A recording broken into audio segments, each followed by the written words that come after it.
起立，面向佛堂，参加三鞠躬、一鞠躬，再鞠躬，三鞠躬，参加各位点传师一鞠躬，开班一鞠躬，请坐下。Please be seated. And welcome everybody to another just plain gorgeous Sunday. Let me see if I can find where my mouse went. There we go. Well, as you can see from the slides that are flittering around on my screen right now, today's topic is finding balance. The last several weeks we've talked about various aspects of Tao cultivation from a somewhat pragmatic point of view, if you will. And this is yet another in that line of thought. Finding balance for all of us is a huge part of Tao cultivation. You don't find it explicitly stated in the Tao Te Ching. The word balance actually doesn't appear in the text. But an awful lot of the intent, the meaning, the essence behind what Lao Tzu writes has a lot to do with that very thing, finding balance in our lives, making sure that we're moderate and avoiding the extremes of existence. Sometime back, I'm thinking it's been maybe 2 years ago, I did a series of talks on chapter 32 of the Tao Te Ching. This is one of my personal favorites. This chapter, it just speaks to me.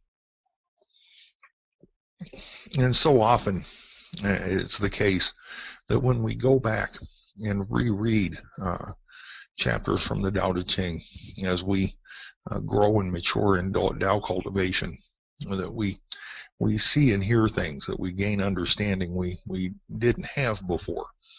We're able to look at the words in a different perspective, from a different point of view, from a perhaps wider point of view.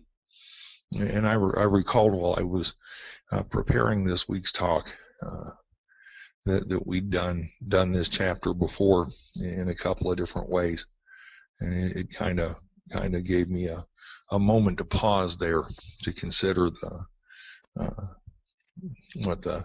the time I've spent walking this path.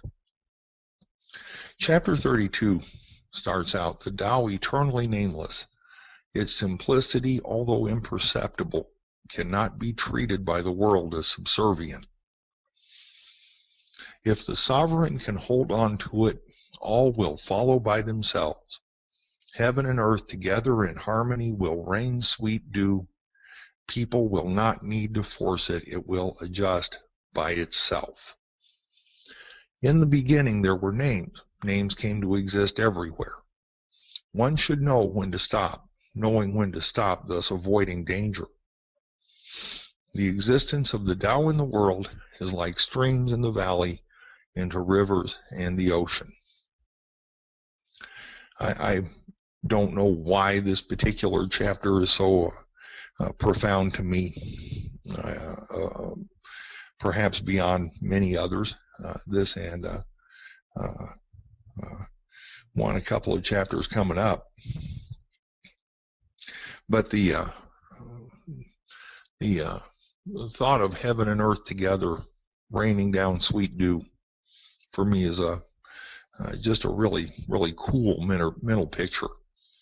It's if you will, for me, that mental image of spring, the renewal of life, the renewal of the earth, and the renewal of the spirit, all of the things that pop up fresh and renewed after a long cold winter. And I truly enjoy that. There are a couple of key concepts in this chapter. One of them is the ultimate simplicity of the Tao. And As people, we spend an awful lot of time overthinking, overcomplicating, overacting, just making things way too doggone complex, way too heavy, way too weighty on us. We cause ourselves all kinds of anxiety and stress by not backing off to the simpler and less complex way of thinking and seeing things. And the more that we do that, the more difficult it becomes over time to recognize the fact that that's what we're doing. It becomes difficult to disengage the mind from the extremes and excesses of day-to-day life. And so every now and again, it's a good thing to step back and take a look at that. One of the things that Derek and I have both talked about fairly frequently over time is reducing the clutter in our lives. And yeah, there's a literal interpretation of that says, pardon me, that reducing the clutter around one's home, the stuff we don't need anymore, not hanging on to junk, is a good and beneficial thing to do. But that, in and of itself, has yet a deeper meaning for going through the garages, closets, and cubby holes in our minds and hearts and reducing the clutter there as well. Getting rid of the overcomplications, the outdated modes of thinking, the dysfunctional ways of thinking, okay, those sorts of things. It is creating the simplicity referred to by Lao Tzu, right? Excuse me. And so when we step back to take a look at whether or not we're truly living a harmonious and balanced life, perhaps one of the things we can look at is, are we reducing the clutter? Are we hoarding things that we don't need, both physically and metaphysically and spiritually? Are we hanging on to those dysfunctional and ineffective ways of thinking, ways of doing things that don't work for us? As human beings, we tend to fall back to the things that we think are comfortable, the things we know and understand when we're faced with situations we're not sure how to deal with, or when we're stressed or under pressure. Very often those modes of thinking are not really effective for us, but we don't know any other way to do things. So if we're hanging on to those sorts of things, that's clutter to be removed. We can examine the diet. And okay, you know, people may not think of what we put in our bodies as being an essential part of simplifying life and uncluttering life, but it absolutely is. If we're putting all sorts of stuff in our body that's loaded with preservatives, trans fats, and crud, we're not ever going to feel our best. If we do that to the extreme, if we find that we're eating a third of our meals at a McDonald's every day, or some such equivalent, that's probably something we need to change in the interests of being healthier. I can kind of speak to that firsthand, both having gone through the Chinkoa and being diabetic. I can tell you that by and large, a vegetarian diet is wonderful for diabetes. While I have a long history of diabetes in my family, most everyone else was treated with insulin. I'm treated with medication. I'm not insulin dependent, and a huge part of that is due to my diet. I watch the sugars I consume, the amount of sugars I consume, and when I consume them, and I don't eat things that aggravate that condition. We also have to look at the extremes. that we hang on to? Are we volatile? Are we given over to knee-jerk reactions, to reacting without thinking when things happen to us? Are we able to step back and look at life situations in a wider, more encompassing scope, or not? Do we moderate our desires, or are we driven by the need to keep up with the Joneses? Do we have a garage full of every conceivable toy that we can get our hands on, or do we just have what we need? You know, I I have my Honda Odyssey that I've had since 2002. It's got 150 some odd thousand miles on it, and yeah, it's getting a mite long in the tooth, but it's paid for. It runs really well. It's been well maintained, and I don't really need a new one. I would really just as soon not take on another car payment if I don't have to. And so every now and again, when I see that new BMW go by, or a new Porsche, or somebody else's brand of a sports car, or I watch like the new Tesla sports car that's been introduced on TV, I have that moment of thought in my mind where I say I'd really like to have one of those. But what I have is infinitely utilitarian. It accommodates my entire family, and it's paid for. I absolutely do not need a $250,000 sports car that I can barely sit in. That's the moderation of the desires. All of those things depend on our ability to be introspective, to look at what we're doing, how we're thinking, how we're progressing, and do that honestly to get to the point where we can truly judge whether or not our life within ourselves is harmonious, whether or not we're actually stepping from the true self to the ego self to the outside self in a moderate and harmonious manner. We can look for the reign of sweet dew in our own life. You know, miracles are everywhere if we choose to see them. Happiness and contentedness and peacefulness is available to all people, simply for the asking and the doing. It's not difficult. It simply requires a shift in thought processes and a desire to be more moderate and less extreme in our lives. When you live in a culture where extremism is the norm, where the philosophy is the guy that dies with the most toys wins, it's very, very easy to get caught up in. It's very easy to lose sight of the amount of pressure and stress that puts on us, and it's really easy to get stuck on that treadmill of acquisition and desire, but definitely not appropriate. There's balance through the creation of harmony.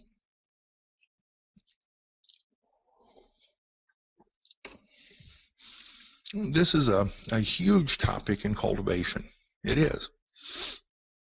Harmonious relationships, a harmonious life, a peaceful, joyful life. These things are the goals that we strive for. These are very largely, for most of us, a big part of the reasons we cultivate the Tao teachings to begin with. Well, okay, we have the ability to both create and nurture harmony. We can create it in our own relationships and nurture it in others. And so as we're being introspective, as we're taking a look at where our lives are going and how we're doing and whether or not we're content and happy and peaceful, once again, we can examine that part of our lives and see whether or not we are able to create the reign of sweet dew. Are our relationships with other people harmonious? Within our homes, within our workplaces, with our friends, with people that are acquaintances, or even people we just run into? Are our interactions with other people easy and fairly stress-free and natural? Or are they contrived and guarded and cautious? Do we, when we encounter other people, feel anxious or that something's not quite right? Are we worrying about what we might say or what we might think, or who we might offend? If so, are we contriving what we're doing in the hopes of appearing virtuous without actually achieving the natural state? Once again, are we prone to volatility? Are we hot-headed? Are we judgmental? Do we react quickly and with force and without thought? Those are things all to be moderated. It doesn't mean that we can't have a strong opinion or belief on a particular topic. We absolutely can. But the manner in which we approach and express it can be done in a way that doesn't cause ill will or tension between people. And in paying attention to whether or not we're creating tension and unease, we can sort of back into, if you will, creating and nurturing that harmony. At some point, we will get to the point where instead of worrying about who we're offending or what we might say or do, we begin to create that harmony simply because it's a part of it. I've been cultivating the Tao teachings now for a lot of years, and when I first started, I was very cautious about what I did, what I said, how I did it. Those things caused me a lot of anxiety. I was anxious about my size and about how my presence might affect other people. But over the years, that fear has matured into a way of doing things that naturally puts most other people at ease, where I overcome my size with softness and the desire not to cause offense or unease with an almost instinctive ability to hear what the other person's really saying and respond to that in a way that's not only unoffensive but actually helpful. It's an internal change in being that's the direct result of the cultivation of the Tao teachings. I'm not sure that I can explain how it works, but in hindsight, I know that it does. I can see the changes evidenced by the transformation of my mind and my spirit. In point of fact, the ability to create and nurture harmonious relationships is for me one of the absolute wonders of Tao cultivation. I don't feel on a day-to-day basis like I've changed at all, but the people around me tell me that I'm different. It happens here. Derek says it from time to time. You know, all these years I've always just considered myself to be me, but me has been transformed and continues to be transformed by the path of Tao cultivation. For me, that has become probably the biggest part of what Lao Tzu calls the rain of sweet dew. We can find balance through the use of the Tao teachings. At the end of chapter 32, Lao Tzu says that it's like the streams in a valley flowing into the river and then to the ocean. Do things flow through our lives like water? Or do they stop in our homes like the river's been dammed up? Life that has room for the rain of sweet dew has a natural flow and equilibrium associated with it in all things: physical, metaphysical, spiritual, mental. Our lives are a mirror of what's going on inside of us, our thought processes, our. Can you hear me? Yes, you are back now. How long was I gone for? About a minute. On this slide? On slide 8, correct. I apologize. I got a message that says I lost my audio. Okay. Sorry for the technical interruption. We'll pick it up here. No problem. Please proceed. Thank you, sir. So anyway, technical difficulties notwithstanding, if the natural flow of the Tao exists in our lives, in and out, both things and everything else, then we're doing okay.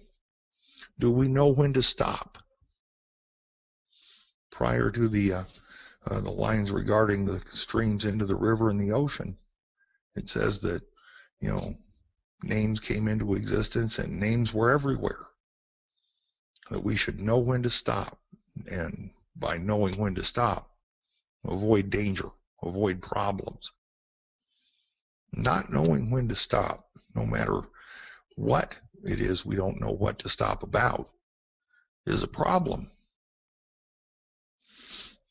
My son Aaron has Asperger's syndrome, and one of the symptoms of that is a certain amount of social dysfunction that requires a bit of work from time to time to master for him. And one of the huge problems he has with that is not knowing when a joke's over. So he'll say something that's funny and then take 10 minutes to explain it. We all do things like that. We don't often think about our speech as being something we should know when to stop with. That's something we usually take for granted, but absolutely it's something that we should learn to control, to know what should be said, how much should be said, and when to be quiet. One of the most humbling experiences I ever had in my life occurred in a 3-sentence conversation. Our speech is unbelievably powerful and has the ability to do both great good and great harm. Do we know when to stop acquiring things, or do we stop when we run out of money? Not knowing when to stop can cause calamities and problems in our lives that we can be forced to deal with sometimes for years. Are we content and happy with our lives? That doesn't mean that every day is a day at Disney World, but in general, are we happy with where our life is and where it's going? And the things that we want to change, where we want to grow more, where we want to mature more, where we're hoping to apply the teachings perhaps a little better. Are we making progress? Are we fearful on a day-to-day basis, anxious, worried, stressed? Or do we have peace? Now, no life ever goes by without a certain amount of both. But a balanced life is going to have at least as much joy and peace and tranquility in it as it has anxiety, and hopefully a lot more. By achieving the natural virtuous state of Tao cultivation, the need to be anxious and fearful, even when bad things happen to us shouldn't really exist. Maybe for a moment or two. And so how we handle bad news becomes a signpost to us as to how we're progressing in the cultivation of the teachings. Likewise, how we handle good news is also an indicator. Are we ecstatic and overjoyed when we get good news and crushingly depressed when we hear bad? Do we swing from one extreme of thinking and feeling to the other? If so, we've not found the balance. Perhaps more importantly than anything is, do we feel that we're creating that rain of sweet dew for ourselves and for those people around us? If so, it's obvious. And it's taken me several years to figure this part out. That no matter what happens around me, by and large, everything's okay. That we are each directly responsible for whether or not we create that rain of sweet dew, that harmony, that joyfulness for ourselves and as much as we can for those around us. We can't control the thoughts and minds and hearts of other people, but we can control how we choose to react to them, what we say to them, how we feel about them, whether or not we judge them or have prejudice in our hearts. All of those things have an effect on the people around us that can allow them to experience that rain of sweet dew for themselves simply by following the teachings to the point where we're doing it for ourselves. I tell people from time to time that it's a fundamental tenet of Tao cultivation that we take care of ourselves first so that we can sustain taking care of and helping others. And a lot of times people look at me and say, isn't that kind of self-centered or selfish? Isn't that an extremism all in itself, that you look out for you and your family and then go about helping others? And well, I've been asked often enough that I have an explanation for that I think actually works. If I don't take care of myself and my family, I'm not able to take care of anyone else. My wife and I are able to do the things that we do for others because we take care of our family and each other. Understanding that key point is an essentiality to tapping into that rain of sweet dew and to finding balance. To do anything to the exclusion of something else breaks that balance and makes having the rain of sweet dew difficult, if not impossible. Got about 2 minutes and hopefully no further audio problems. We'll kind of tie it up here. Finding balance it's a frequently spoken of but not always well understood portion of Tao cultivation. We talk about it all the time, but we don't often talk about how to recognize it, how to find it, and how to create it. And it's important that we do that. A balanced life is a sign of a life lived in the Tao teachings. Even if a person's not a professing cultivator of the Tao, a person with a well-balanced life is most likely adhering to the same principles that we adhere to achieve the same goal. Excessive desires, too much stuff, extremes of a thought or action are a sign that there are some things that need to change, that there's not balance there, that the extremes are still buffeting us from one side to the other and up and down. And finding balance is essential to mastering the self and cultivating the Tao teachings to whatever the ultimate extent we can achieve is. without understanding how to live a balanced and moderate life, we're forever a victim of our own lack of understanding and our own inability to see things the way they really are. And so,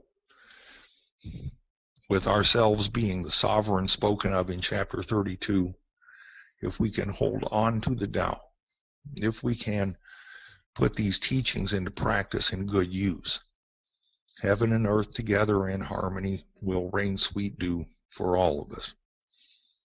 Thank you very much. Appreciate it, and it's a joy to see you all here. Thank you.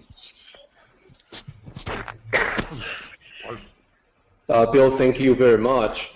I really do appreciate you setting the tone, for the entire Dao meeting.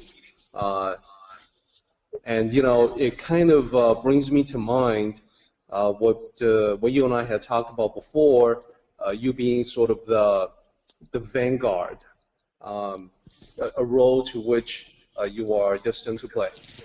And while there's already been a lot of changes in your life, I also want to reiterate that and I know that there's still quite a few things that you are still working on, and you know what those areas are. It's stuff that we have discussed, and so reflecting on those can keep us humble and on the path.